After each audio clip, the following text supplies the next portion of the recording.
So for this question, we are given a quadratic function in vertex form. This is the function here, f of x equals 1/3 x minus 3 squared plus 3. And we want to address the following. We want to sketch the graph and find the domain and range. So this quadratic function is in vertex form, or sometimes called standard form.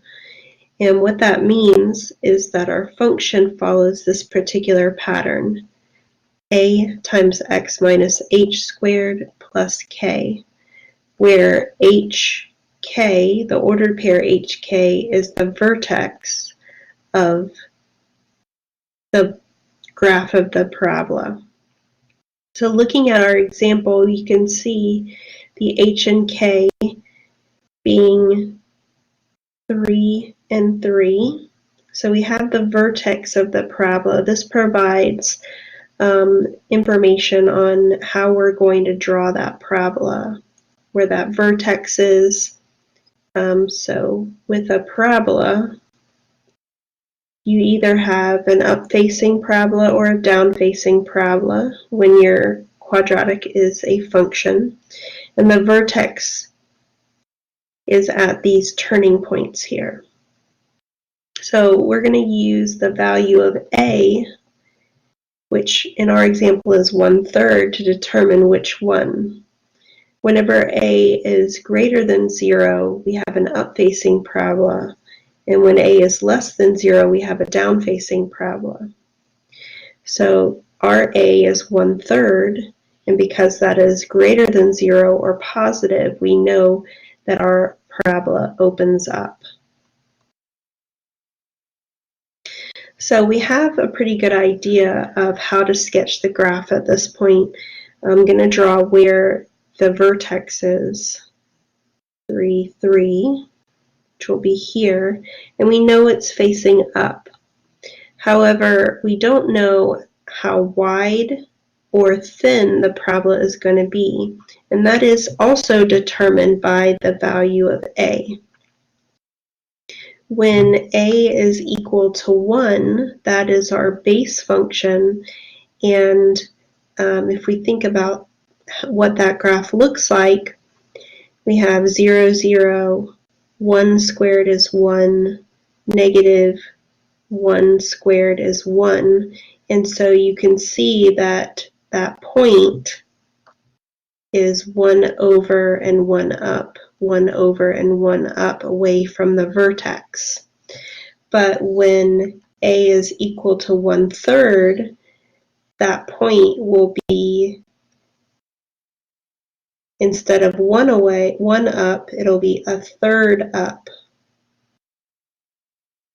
Now, we have some restrictions here because you guys are doing this problem in my math lab, and my math lab restricts you to clicking only on the points where you have a grid point.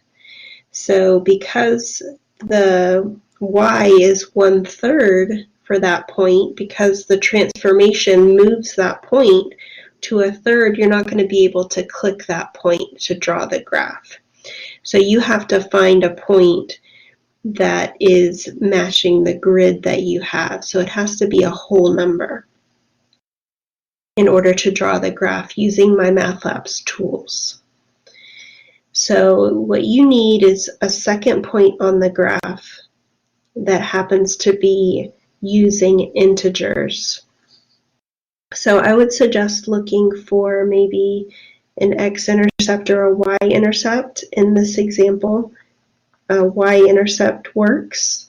So if you find the Y-intercept, you're going to let x equal 0, and for your function that's f of 0.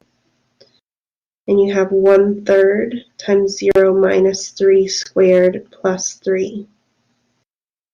So we'll follow order of operations inside of the parentheses. 0 minus 3 is negative 3. Negative 3 squared is 9.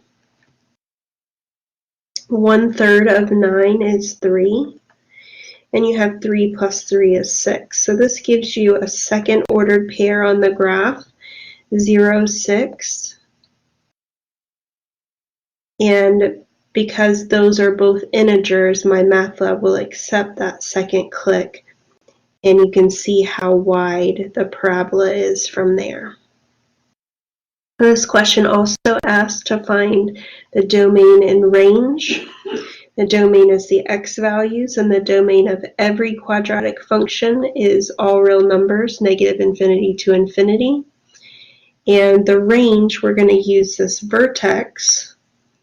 That is the first y value in the range, and all the y values going up from there are included in the range. So our range starts at 3 and goes to infinity. 3 is included because the vertex is included in the graph of the parabola.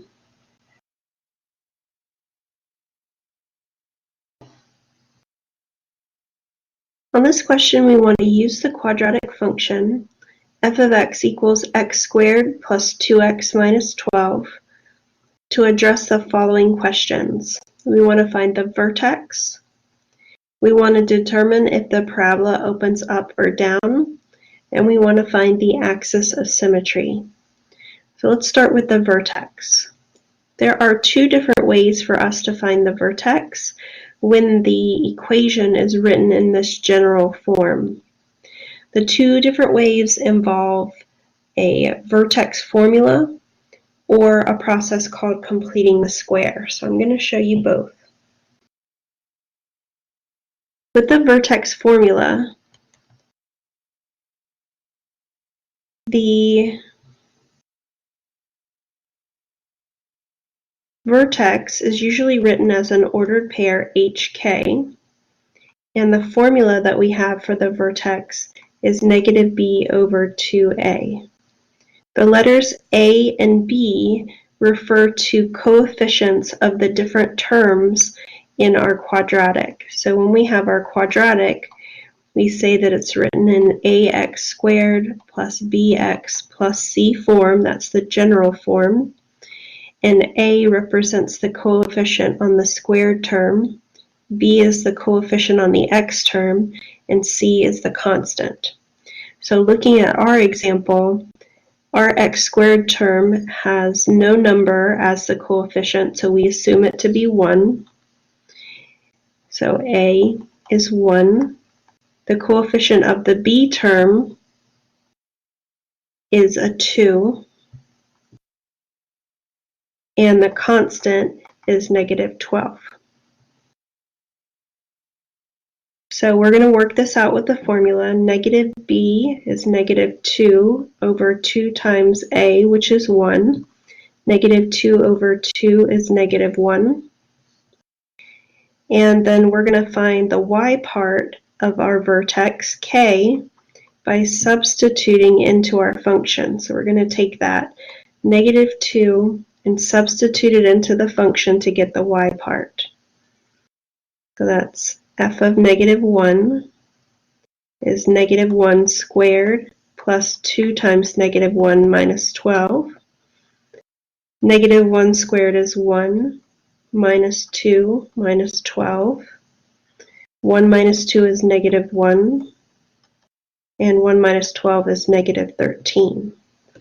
So we have the vertex of our quadratic function, our parabola, being negative 1, negative 13. So that's one way to find the vertex, using the vertex formula.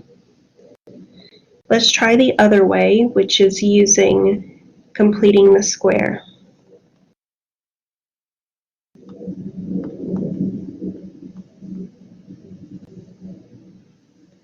So when we complete the square, we start with our function, f of x equals x squared plus 2x minus 12.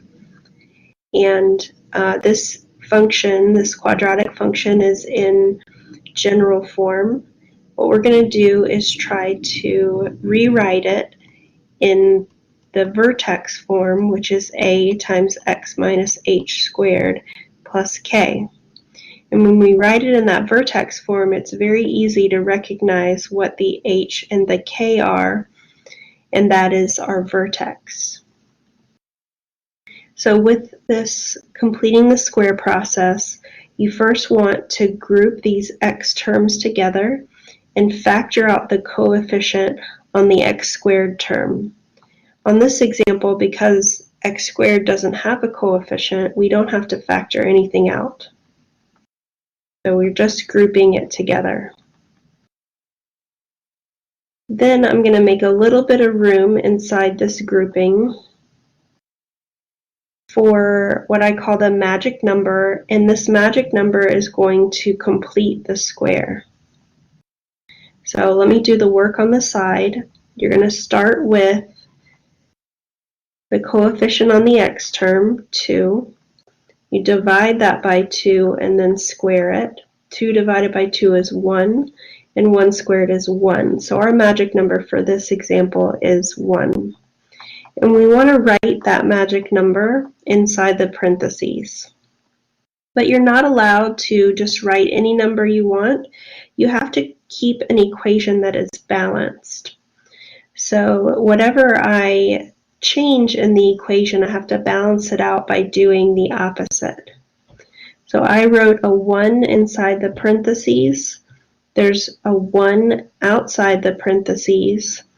So if I multiply those two together, 1 times 1 is 1. So by writing a 1, I've added a 1 to this equation. To balance that out, I need to subtract 1. So now I'm ready to factor what's in the parentheses. In the parentheses, this factors to be x and x. 1 times 1 is 1. Positive 1 plus positive 1 will give me a positive 2 in the middle. And then negative 12 minus 1 is negative 13. The x plus 1 times x plus 1 becomes x plus 1 squared. And we've now written this equation in the vertex form. You can recognize the h and the k from the equation, and we get a vertex of negative 1, negative 13,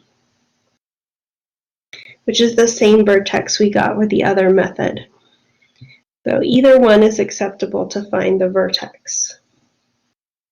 So let's move on to the other parts of this problem, part B. Does the parabola open up or down? And to determine that, we want to focus in on the coefficient of our squared term, a. And whenever a is positive or greater than 0, we know that the parabola will open up. And when a is less than 0, it will open down.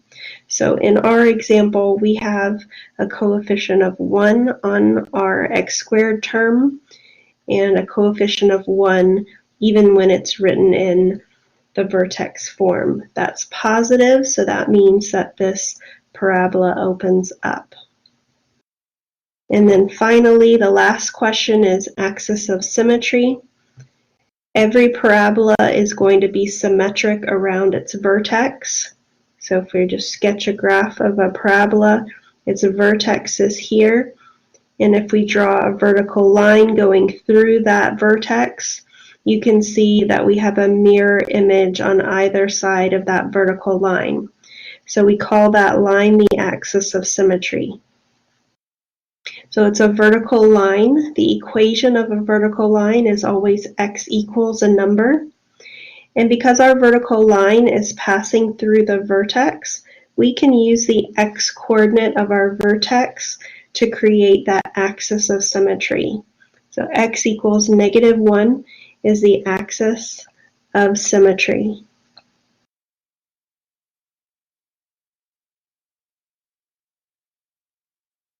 Use the quadratic function f of x equals 2x squared plus 4x minus 7 to address the following. We want to find x-intercepts and y-intercepts. Now part A is intercepts, but I'm going to start with y-intercepts because they're always a little bit easier. So when you're looking for a y-intercept, you're going to let x equal 0. I'm going to substitute a 0 into the function, and that gives 2 times 0 squared plus 4 times 0 minus 7. This gives 0 plus 0 minus 7, and that's negative 7. So the ordered pair, 0, negative 7, is the y-intercept. Then let's take care of x-intercepts. When you're looking for an x-intercept, you're going to let y equal 0. In this example, we're using function notation. So f of x is y. We're going to set f of x equals 0. So we create the equation 0 equals 2x squared plus 4x minus 7. We want to solve this quadratic equation. I'm going to try to solve it by factoring first, but if that doesn't work, I can always use the quadratic formula.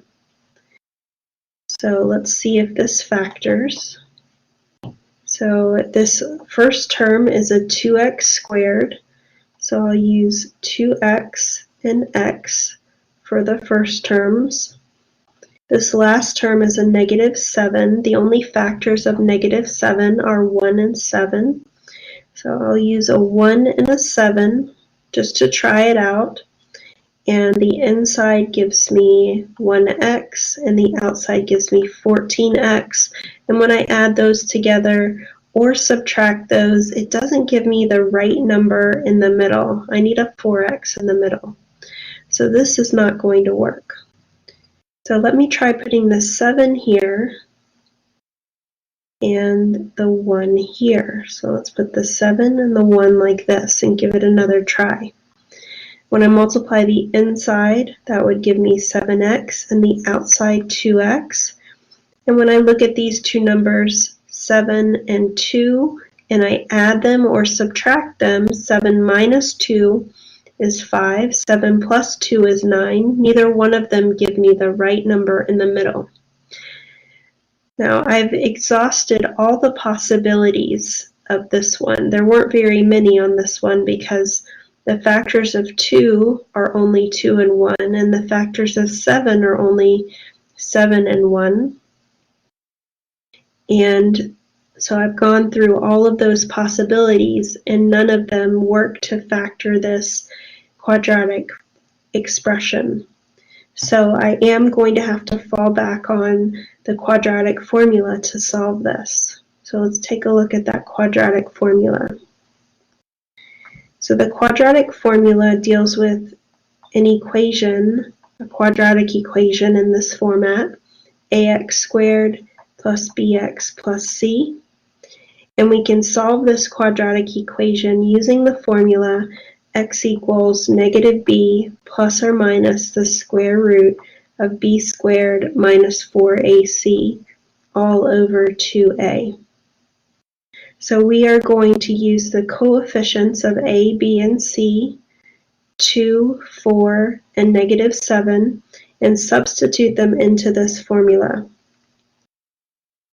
So if I substitute those values in, I'll have x equals negative b. b is the coefficient of the x term, so that's negative 4, plus or minus the square root of 4 squared, minus 4 times a, which is 2, times c, which is negative 7, all over 2a, which is 2.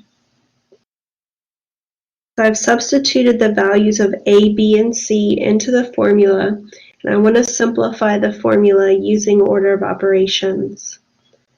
So inside the radical, we have 4 squared, which is 16, 4 times 2, which is 8, 8 times 7 is 56, and we have 2 negatives multiplied and 1 positive.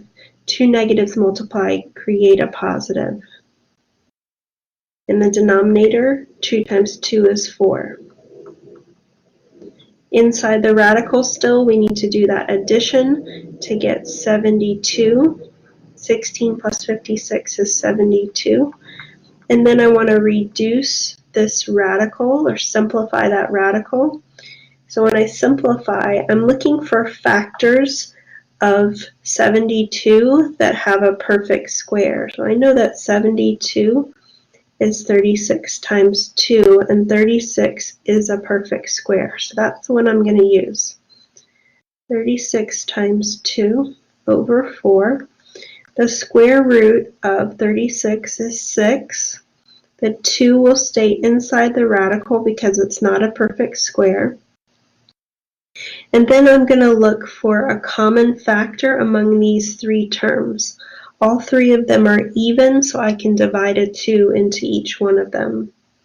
So that's negative 2 plus or minus 3 square root of 2 over 2. So these will be the solutions to the equation and also the x-intercepts.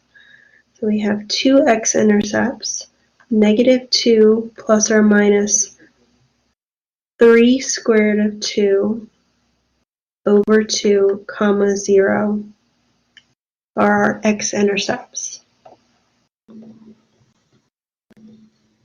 A baseball player swings and hits a pop fly straight up into the air to the catcher. The height of the baseball in meters t seconds after it was hit is given by the quadratic function h of t equals negative 4.9 t squared plus 14.7 t plus 1.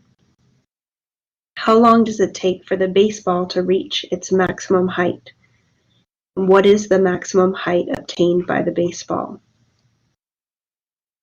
So in this question, there's definitely some keywords that we want to pay attention to. In the question, it's asking us to find the maximum height. And what we also notice is that the function that measures the height is a quadratic function. And we know that the graph of a quadratic function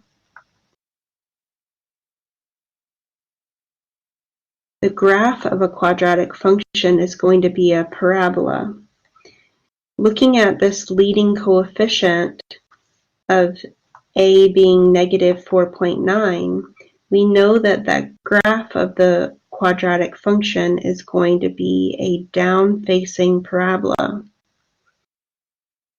So when we're looking for this maximum height, we know that that maximum height is going to occur at the vertex of that parabola.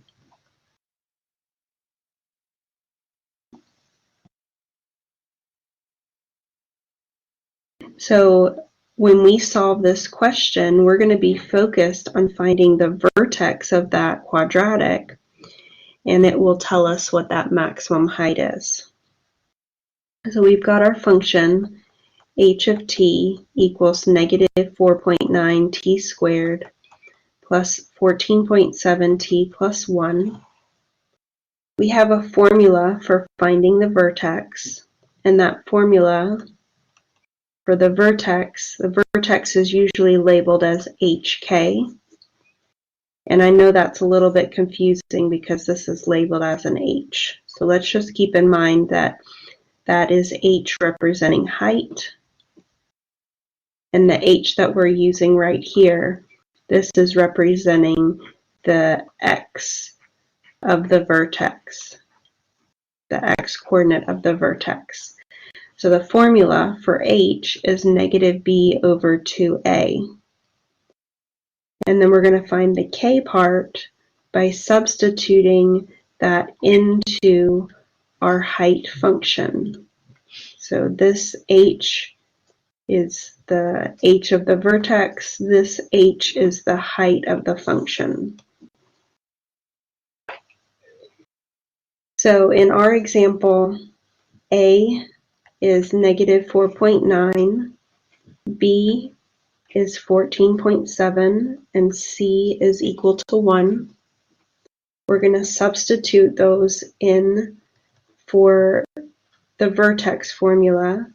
Negative b, that's negative 14.7, over 2 times a, that's 2 times negative 4.9. We're going to use our calculator. to work that out for us. We've got negative 14.7 divided by, and I have more than one thing in the denominator, so I'm going to make sure to put parentheses around the denominator. 2 times negative 4.9, and we get 1.5. Now remember, this h is the x-coordinate of the vertex. Now we're going to find k, which is the y-coordinate of the vertex, and we're going to substitute this 1.5 into our height function. That's negative 4.9 times 1.5 squared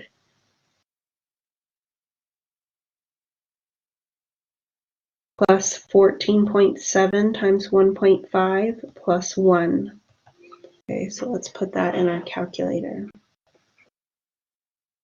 So we have negative 4.9 times 1.5 squared plus 14.7 times 1.5 plus 1. So we end up getting 12.025. And this is going to be the height of the ball. And the height is in meters. So we're going to get our maximum height of 12.025 meters at a time of 1.5 seconds.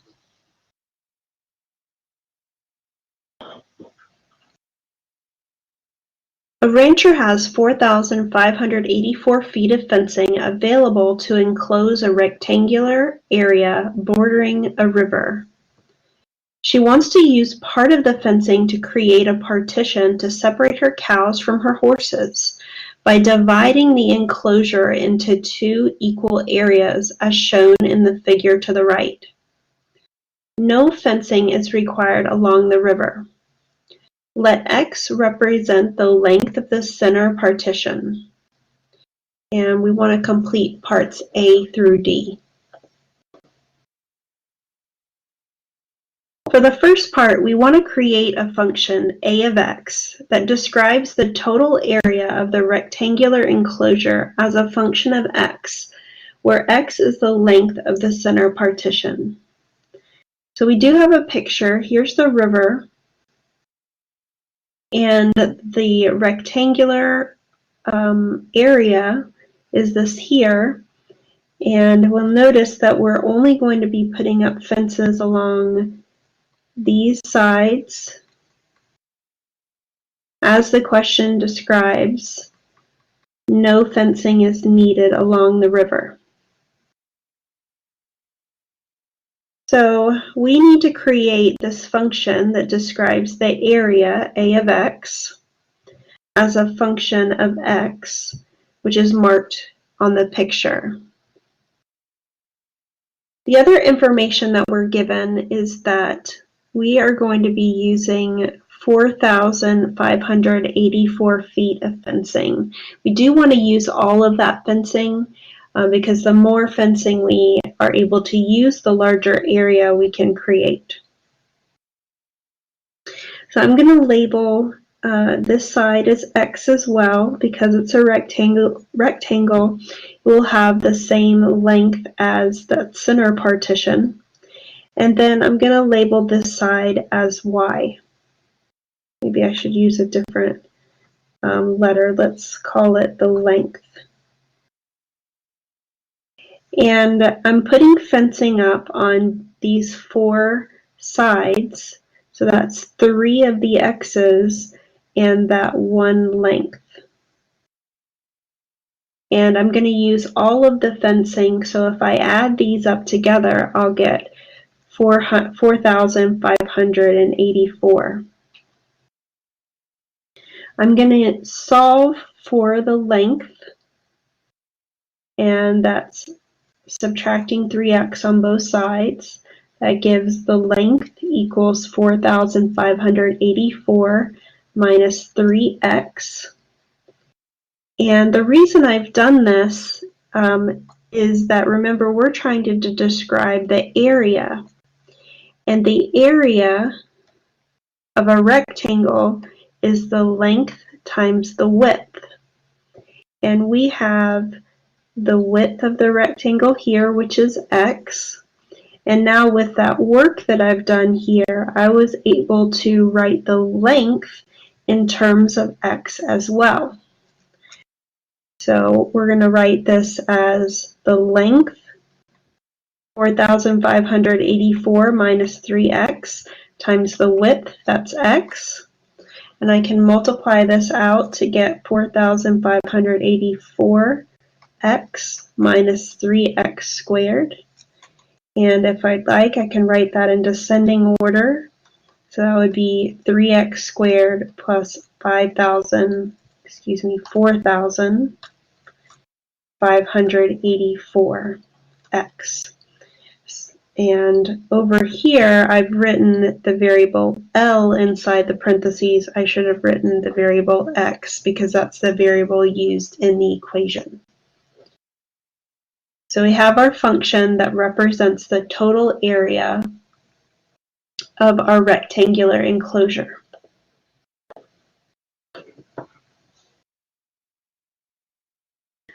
For the second part, part B, we're going to find the length of the center partition that will yield the maximum area. We want to find the maximum area.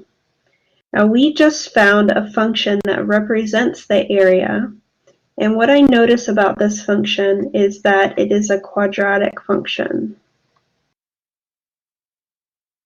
It's a quadratic function because of this squared.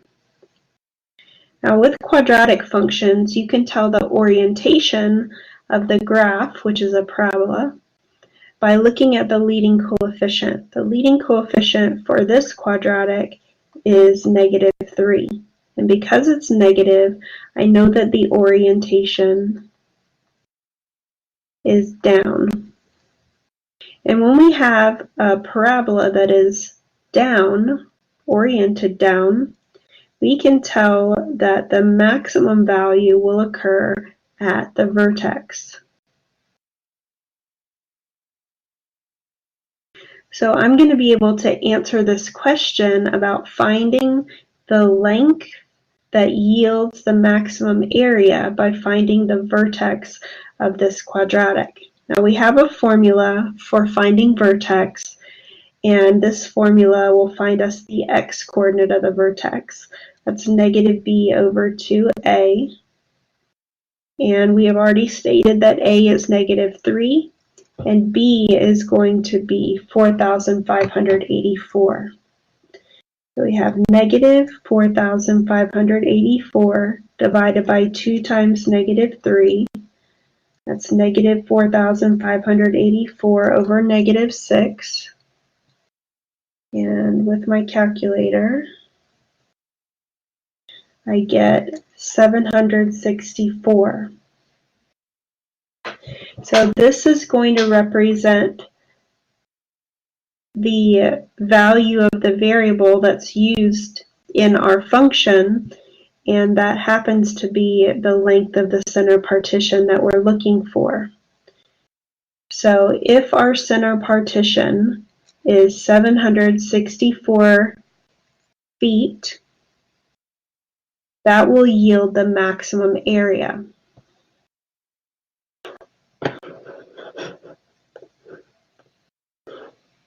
So in part C, we want to find the length of the side of the fence that is parallel to the river.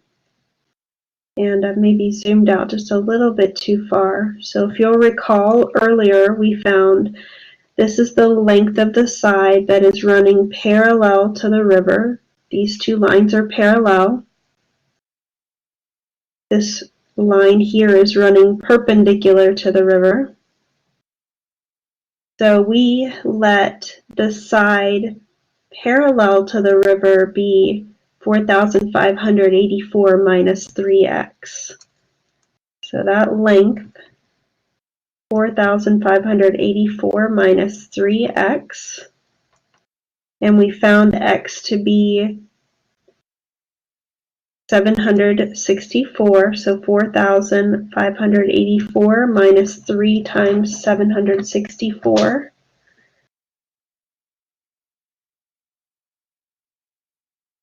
3 times 764 is 2,292. So we're going to do 4,584 minus 2,292, and that gives 2,292. So the length of the side that is parallel to the river will be 2,292. So that will produce the maximum area. So for our final part, we want to know the maximum area. We just found the width that should yield the maximum area and the length that should yield the maximum area. So let's calculate area as length times width. That is 2,292 times 764. And that gives 1,751,088 square feet. So this is the area, the maximum area for our enclosed region, giving us fencing of 4,584 feet.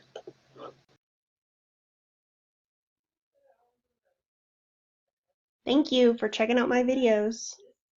Have a great day.